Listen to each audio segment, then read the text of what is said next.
Dragon ফল এবং আনার আমার সামনে দুইটাই উপস্থিত। এই দুইটা ফলের ন্যাচারাল কালার দেখে আমরা সবাই কিন্তু মুগ্ধ হতে একেবারেই বাধ্য, কারণ এটার এই গাঢ় চমৎকার কালারটা কিন্তু একেবারেই গড গিফটেড। যদি আমি ড্রাগন ফলের কথা বলি তাহলে সেটা কিন্তু সুদূর বরিশাল থেকে আগত। নিজেদের বাসার ছাদের চাষ করা ফল এটা, যেটাতে ব্যবহার করা হয়নি বিন্দুমাত্র কোনো কেমিক্যাল, যার কারণে এটার মধ্যে যতটুকু আছে পুরাটাই একেবারে অথেন্টিক। নিজেদের বাসার ছাদের চাষ করা অথেন্টিক এই ফলের গুণগত মান এবং এটার উপকারিতা একজন ডাক্তারের কাছে পরামর্শ করলেই পেয়ে যাবেন।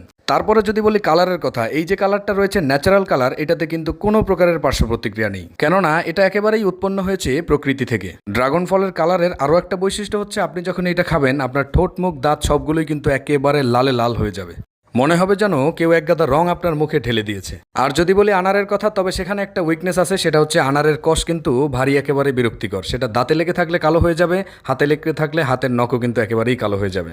তবে গুণগত মান এবং পুষ্টিমানের দিক থেকে দুইটাই কিন্তু দারুণ। এই দারুণ গুণগত মান সম্পন্ন জিনিসপত্র খেতে হলে বা উপভোগ করতে হলে অবশ্যই চলে যেতে হবে একেবারে প্রত্যন্ত গ্রামাঞ্চলে।